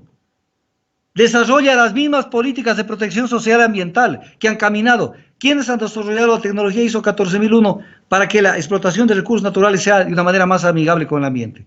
El ser humano. Desarrolla nuevas fuentes de energía. Pero cuando razonan con las vísceras, no, pues es que el ser humano es lo peor del mundo. Pero no se dan cuenta una cosa, que estaríamos mucho mejor si no fuéramos el número que somos. Todos estos problemas se vuelven incontrolables cuando tenemos el nivel de población que tenemos. En el mundo, en las grandes ciudades y en las ciudades que tenemos también en nuestro país. Ciudades de 3 millones de habitantes que eran impensadas hace tiempo, tenemos en Quito y en Guayaquil. Hay ciudades que tienen solo en el cinturón perimetral, no en la periferia, dentro del cinturón, tienen 20 millones de habitantes. Y la mayoría están en América, ojo, porque no es que están en otros continentes. Chicago, Nueva York, México, Río de Janeiro, San Paulo, Buenos Aires. ¿Cómo controlan eso? Y la Constitución de Montecristi dice, el ciudadano tiene derecho a decidir cuándo y cuántos hijos tener, cuando es al revés, pues. Debemos ser responsables, ya no cabemos en el planeta. Porque por eso es que se ve lo que usted mismo decía, cómo nos tocará ir apretados en los buses. Porque somos muchos. Si fuéramos menos, fuéramos más cómodos. Somos muchos. Nos criamos, y algún día lo dije, me criticaron y lo vuelvo a decir, nos criamos como cuyes. Entonces, en el Día de la Tierra, contribuyamos con la tierra. Cambiemos nuestra forma de, incluso nuestros patrones de vida. A la gente no se le enseña, por ejemplo, en las escuelas a sembrar una planta, a distinguir una planta de otra, a que entiendan cómo se siembra una cebolla, cómo se siembra un toronjil, cómo se siembra cualquier planta, una zanahoria, cómo se siembra una remolacha. Porque uno tiene que pensar hasta en las crisis en crear una economía de autoconsumo, que es más o menos el modelo de desarrollo que debería tener un país. Tener lo suficiente para subsistir sin depender de nadie. Y todo lo que nos sobre para tener una mejor vida. Y no depender de las importaciones como No ahora. depender de nadie. Pero no, o sea, no entendemos nada y obviamente lo único que sabemos es ir al Supermaxi o ir a cualquier supermercado y decir, deme de esto y ni siquiera sabemos, mire lo que nos obliga la vida en este momento. Y aquí estamos obligados prácticamente a que tengamos que preocuparnos de dónde vienen los productos. Por ejemplo, el cerdo que nos estamos comiendo, ¿qué come? ¿Con qué lo alimentaron? El pollo que estamos comiendo, ¿qué hormonas le están poniendo en la comida? Por eso es que la lección que nos da el coronavirus es de que debemos tener estados fuertes, estados. No lo que nos llama el neoliberalismo, que lleguemos al estado mínimo, porque la empresa privada lo soluciona todo. Los países más poderosos, entre comillas, del planeta, son los que más crisis han hecho. Estados Unidos a la cabeza. Ya llega a los 50.000 fallecidos. ¿Por qué? Porque todo está privatizado.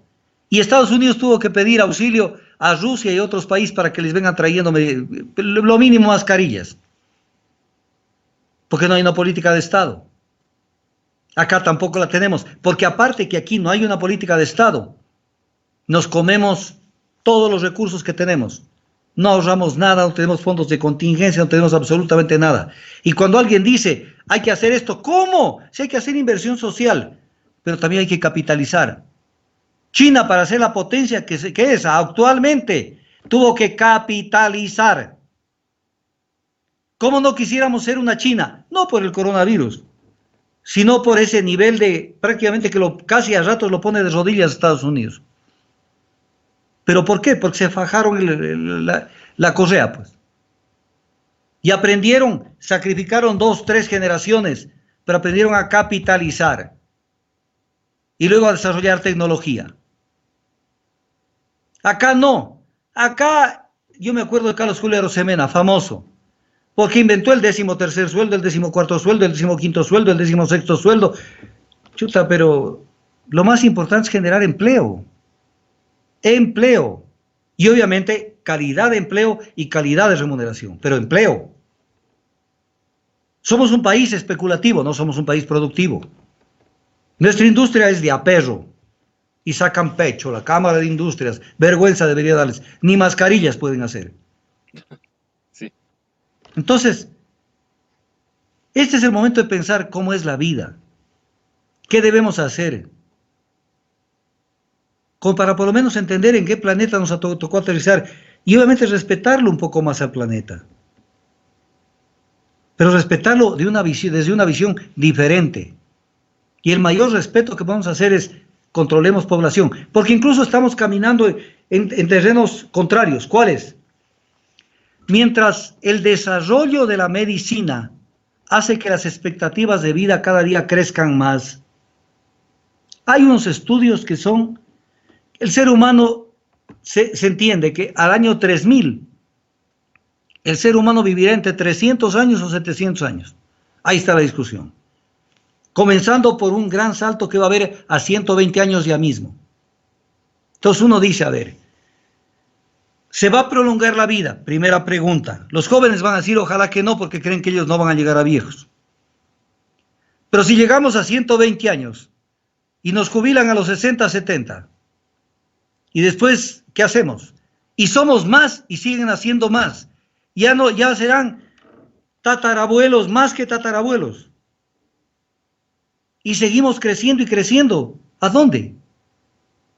Entonces tenemos que ser más sensatos y decir, no que la medicina archive cualquier proyecto de defensa de la vida humana,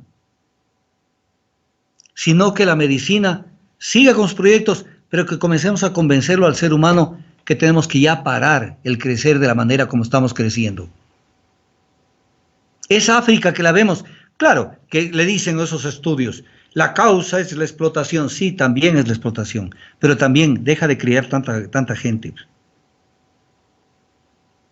Entonces después, cuando tienen una crisis económica, a migrar a Europa. Y de acá del Ecuador a migrar al paraíso, que ahora ya no está el paraíso. Entonces, todo eso tenemos que pensar. Tenemos que replantearnos la vida, César. Hay que hacerlo, doctor. Tenemos que poner las barbas en remojo, volver a pensar en esto que es importante, que la ciudadanía no lo entiende. Lo toman con una ligereza, especialmente los jóvenes. Por ejemplo, los derechos del adulto mayor. La Constitución, que ahora es un papelucho, dice que hay que priorizar los derechos de los adultos mayores, incluso en la salud. Acá la tendencia es déjalos morir. Ya si hay que elegir entre quién se va y quién se... Lo dijeron de frente. Claro, Según la edad lo dijo el vicepresidente. lo dijo María Carvajal, editora del También. Diario del Comercio, igual. Y lo dijo Otto Sonnenhorner. O sea, que no lleguemos al momento de decidir a quién salvar por la edad. ¿Qué es eso? Todos los seres humanos tienen derecho a la atención médica, no es que por la edad. ¿Por qué? Cuando le dejan morir a alguien, hay dos tipos de... Aquí van a aprender algo los ciudadanos. Hay dos tipos de eutanasia. La eutanasia activa, que es ir y activamente, en un acto intencionado, desconectar, por ejemplo, a una persona. Y hay la eutanasia pasiva, es dejar que se muera. No hacer nada, ni desconectar ni no desconectar. No le suministres nada, déjalo ahí. Y se está cometiendo eutanasia pasiva en el mundo y en el Ecuador. En algún momento, César, se tendrá que constituir una comisión no politizada, pero una comisión profunda que analice con lujo de detalles día a día cómo se dio esta crisis. Y la conclusión se va a ver que hubo improvisación, indolencia, negligencia, falta de capacidad para manejarlo al país. No digo que no se hubiera muerto una cantidad de gente, pero mucho menos de los que se murieron. Además, y a propósito, César. Se tuvo también tiempo para prepararse, doctor. Sí, no, pero no. A ver, en diciembre ya saltó el problema en China del coronavirus. Acá aterrizó el 14 de febrero con la persona que vino de España. Y el 29 de febrero fue el primer caso de muerte. Y en marzo estaban pensando pagar la deuda. Así fue. Y los médicos peleando. El ministro de Salud diciendo hay 1.600 personas contagiadas. El viceministro de Salud diciendo que hay 1.600 personas contagiadas con el coronavirus del personal médico y de enfermeras. Y el ministro corrigiéndole, son solo 457. Y además se contagian en la casa y vienen trayendo el y decía que se contagian en la casa. Eso hay que investigarlo. César. Claro. Eso hay que investigarlo y tendrán que responder. Así como son. Por eso hay ese viejo axioma que dice, con la misma vara que mides, serás medido. Exactamente. Doctor. Así como ha sido tan duro en momentos de pandemia para no diferir determinadas acciones judiciales. Asimismo, de esa misma manera te van a tratar. igualito. No creas que te va a escapar. Muchísima gente. Por mucho que digan yo no estuve de acuerdo, yo no estaba, yo no supe, yo no sé. Ahí se tendrá que revisar todo lo que pasó en el Ecuador y van a aparecer barbaridades. Pero tenemos que de aquí salir a otro estado. El mundo, no el Ecuador, el mundo tiene que ir a otro estado. Un estado fuerte, no un estado débil. Un estado que planifique, con planificación que es diferente a la planificación vinculante de la planificación referencial. Los que conocemos de planificación sabemos las dos diferencias. La una es, ahí está, tú verás si haces. La otra es planificación obligatoria, vinculante. No es que el año 2019 no le aprobaron el presupuesto porque los asambleístas no dieron quórum. O sea, para que se apruebe lo que el presidente quiso. No di quórum en la sesión. Lo mismo para el 2020. Sinvergüenzas, ¿qué hacen en la asamblea? Tenían que discutir al detalle cómo estaba armado ese presupuesto. Y le dicen, es que tenemos lo que dijo el presidente. Lo acabo de decir. Y dijo, los empleados públicos no volverán a ganar lo que ganaban antes. ¿Y quién es él para decir eso? Presidente Moreno ya reformó la Constitución. Claro. El 328 está vivo. Convoque una asamblea constituyente, algo para reformarse en ese caso. Más que dejó poniendo mal ejemplo el doctor Trujillo, pues que cree nomás que es de saltarse la Constitución nomás. Pero ya veremos a cómo les toca. Entonces, y son indolentes, pero viene el tema, ¿por qué el aparato estatal? Porque la gente no se pregunta el por qué, la causa, solo en el mundo de los efectos. Ahí se mueven, indolentes. Entonces dicen, ¿por qué el Estado creció? Porque la empresa privada no ofrece oportunidades de trabajo, porque son ineficientes, porque no invierten, prefieren sacar la plata al exterior. Este país tiene miles de millones de dólares en el exterior. Y no se las juegan por invertir en el Ecuador. Entonces ellos no ofrecen oportunidad de empleo. Siguen creciendo los guaguas. Cuando llegan a una edad, ¿qué hace la gente? Coge el papel e inmediatamente va a tratar de buscar dónde consigue un cargo público. Porque la empresa privada no da, pues. Claro. Es una empresa privada famélica la del Ecuador. Famélica. Y lo que más son es lobistas muchos, buscando que vengan empresas de afuera a hacer la fiesta con nuestros activos y con nuestros bienes del Estado. Para comprar la franquicia, para darles comprando. Eso entonces, el Estado, qué fácil que es para Moreno decir voten a la gente. Qué fácil que es, ¿no? Pero cada persona que sale a la desocupación, eso puede incrementar delincuencia, puede crear conflictos sociales enormes en cada casa, provocar un crecimiento de la pobreza, porque somos el país más débil de América Latina. Somos el país más débil. Por ejemplo, en el tema del coronavirus somos el número 1. Porque siempre hay que hacer el análisis con el número de la población. Entonces, cuando usted diga, en Brasil se murieron tantos, sí, pero ahí hay 210 millones de habitantes. Aquí hay 17.300.000. Pues calculen en base a la población. Y ahí veremos si nosotros somos más, por ejemplo, que Estados Unidos. Estados Unidos está en un poco más de 40.000 los muertos.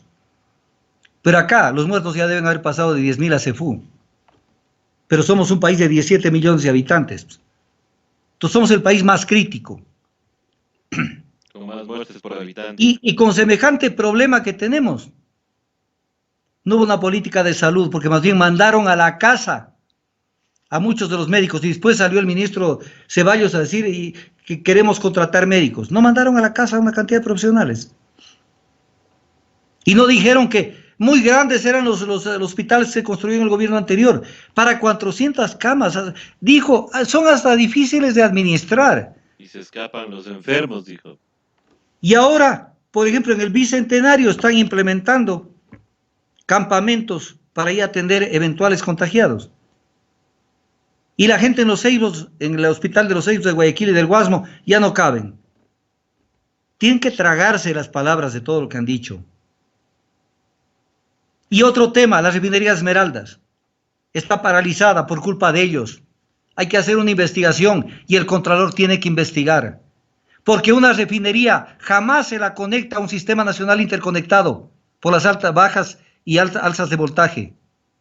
Una refinería es una infraestructura sumamente frágil, delicada. Tiene que tener su propio backup, su propio generador. Solo por excepción se puede conectar al Sistema Nacional Interconectado de cualquier país. Y en julio del 2017 se les incendió el turbogenerador TG4 de la refinería y desde ahí se conectaron con el Sistema Nacional Interconectado. Pregunta, ¿cuánto pierde el Ecuador en lucro cesante por no haber producido combustibles durante todo este tiempo? Segunda pregunta, ¿cuánto le cuesta componer los daños que tiene la unidad de FCC de la refinería, que es el corazón de la refinería? ¿Y por qué no sale el Contralor y les establece glosas e indicios de responsabilidad penal? Ahora tiene en sus manos el defensor público, le denunció el caso del viceministro Ferro. ¿Ahora qué va a decir? Que ya renunció antes, que ya no tenían acciones ni eran propietarios de las empresas, la empresa Río Manso constituida en Panamá, en un offshore. Cuando dice la ley para la aprobación de la consulta popular de febrero del 2017, dice que allí son los centros y los nidos de corrupción, los paraísos fiscales. Entonces ha sido sumamente fácil. Vendo mis acciones, las cedo de pronto a un pariente, porque parece que hay cesiones entre parientes, ojo. Cedo las acciones y ya estoy, para que la gente me entienda, es como que a alguien le encuentran con un televisor que se ha robado y dice, no, pero ya lo devolví. Ya cometió el delito, pues. Ya. Entonces, que renunció antes. ¿Por qué antes transferiste? Porque sabías que te iban a nombrar, pues. Claro. Y hay que investigar cuál es el razonamiento con los tenedores de los bonos. ¿Qué va a hacer el Contralor con ese caso? Porque el mismo Contralor tiene que ir pensando lo que ha callado, lo que no ha visto. Porque ya no le quedan casos, porque ya prácticamente acabó con todos los casos del gobierno anterior. Lo que sí le invito a usted, César, y yo pago. Dígame, doctor. Para que sea que yo cuando invito, yo soy una persona que cumplo. Dígame, doctora. Lo invito cuando pase esto del coronavirus y no tengamos ya ninguna restricción de movilización de tránsito. Yo pago, le dije, para que usted se despreocupe. Nos vamos a dar una vuelta en el Tren Playero, que ya deben haber inaugurado tal vez. Debe estar puesta la primera piedra, me imagino. No, ya debe estar, no sea negativo. Ya el Tren Playero debe estar funcionando. Con ese nos mamaron gallo un buen tiempo. El Tren Playero. ¿Y qué han hecho? ¿Qué obras tienen para inaugurar? Y todavía con esas poses quieren ponerle de rodillas a la asamblea y los asambleístas se ponen de rodillas. Entonces aquí tenemos que decir al pueblo, prepárate, porque hay límites. Tampoco es que nosotros en las casas estamos con arresto domiciliario, mientras ellos se vean el Estado. Si tenemos que, entre que desaparezcan el Estado y desaparezcan sus bienes y poner en peligro la vida, tendremos que salir. Pero no vamos a permitir que hagan fiesta con los bienes del Estado. A la patria se la defiende. A la patria se la defiende, aún a costa de la vida. Y ellos tienen que saberlo. Porque si no hubiera la pandemia, ya no estarían allí. Pero no se van a salir. Por mucho que los medios camuflen, le den la vuelta, den otra visión, desenfoquen las cosas, hagan aparecer que las cosas son de otra manera. Fracasaron. Fracasó el gobierno, fracasaron los medios, fracasaron los editorialistas y analistas que les sugirieron todo este tiempo la aplicación de las medidas de ajuste, la aplicación del neoliberalismo. Deberían esconderse por vergüenza. Necesitamos crear un Estado que proteja a los más débiles y que también proteja a la industria nacional, que se merece que sea protegida. ¿Cómo no felicitar, por ejemplo, a Ambacar, que está produciendo este rato respiradores artificiales? No todos hay que meterlos en el mismo saco, pero a los que son vende patria, esos no merecen la pena apoyarlos. Aquí necesitamos que haya un empresariado nacional fuerte, una clase profesional fuerte, ciudadanos que sepan defender sus derechos y que cumplan sus obligaciones. Y una de las obligaciones cívicas es saber defenderlo al Estado.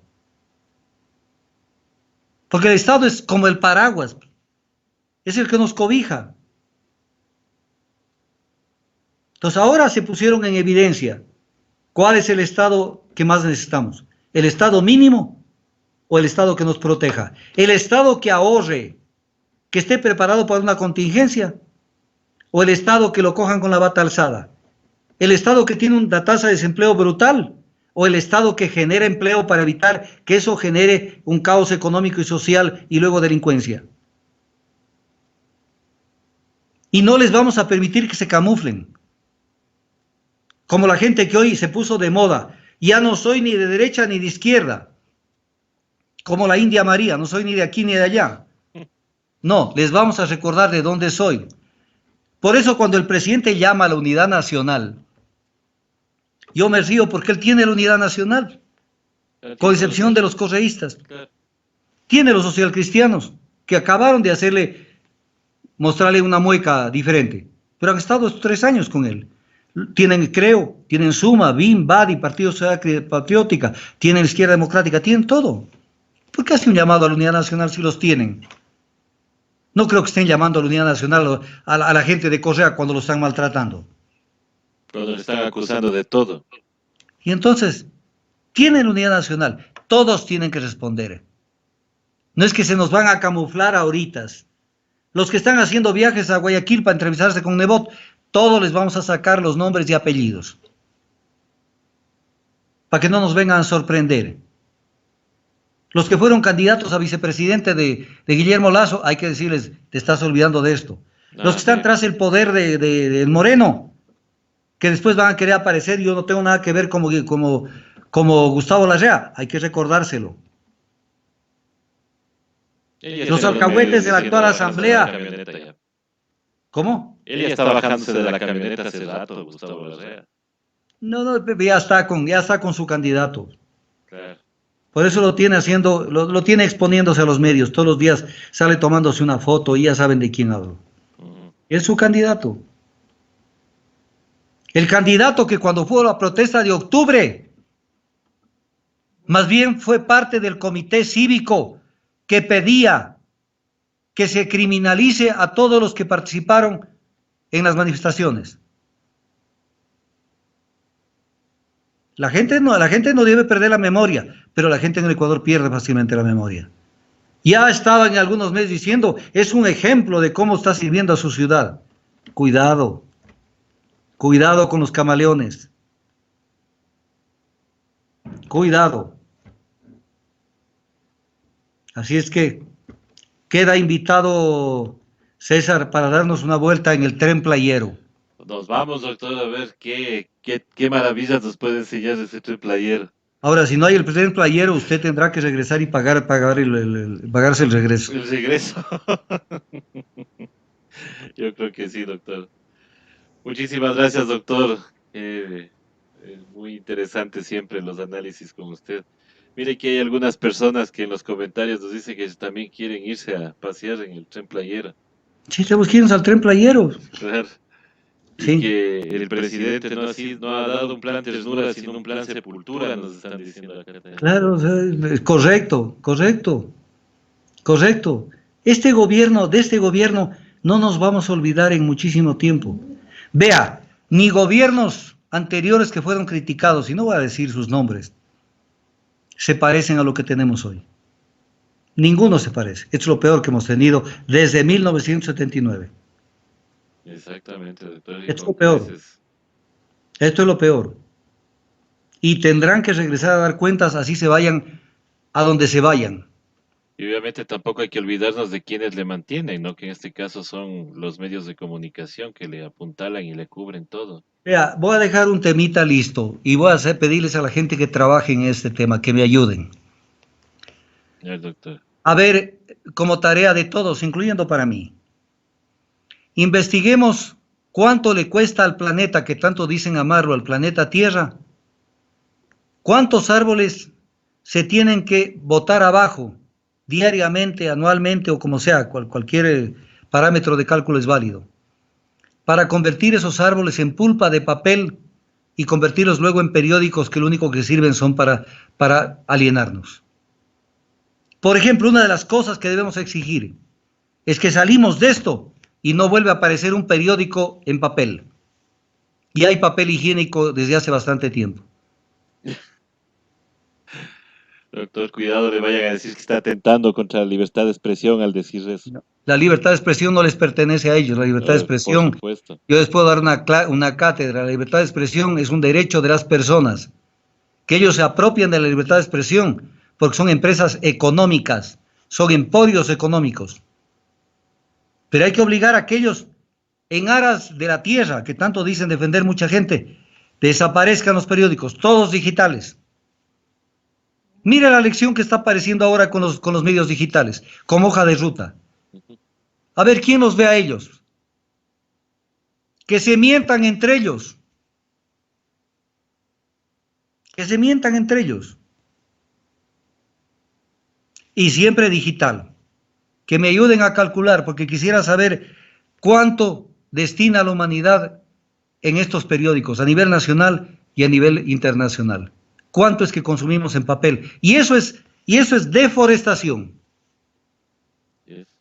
Para pedirles que se retiren de los periódicos, como son, y que tengamos periódicos digitales, como tenemos medios digitales, que en esta época se han impuesto.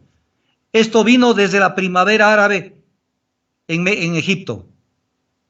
Cuando quisieron perpetrarse en el poder, fueron los celulares, las redes sociales, las redes informáticas, las que se comunicaron y votaron al gobierno de ese entonces, de Mubarak.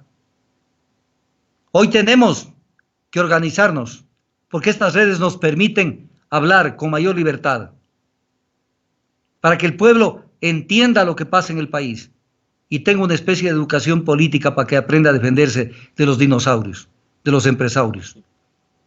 Así es que termina esto, César, y usted y yo nos vamos a dar una vuelta en el tren playero. Y ahí podemos invitar a una cantidad de gente que quieran sumarse al tren playero, que ya debe estar, pero con el trazado de la línea todo completo, todo listo.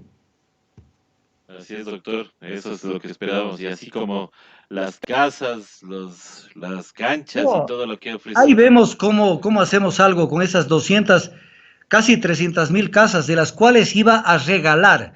Estoy hablando con propiedad, por si acaso, no me estoy inventando. En el plan de gobierno dice que iba a regalar, y en el día de la posesión dijo que iban a regalar 199,000 casas. Y que iba a entregar un bono de $150. Al otro día se olvidó del bono, de todo, y lo único que nos dejó, que es lo único concreto que tenemos, César, es el tren playero. Claro. Lo que pasa es que creo que tengo un daño en mi internet porque no lo encuentro, pero ya lo he de encontrar al tren playero. Yo lo encuentro y a usted lo invito inmediatamente y nos vamos al tren playero. Ya, doctor, le tomo la palabra, eso haremos. Que pasen muy bien, un saludo a todos los oyentes y ojalá cambien las cosas para beneficio de nuestra sociedad, de nuestro país.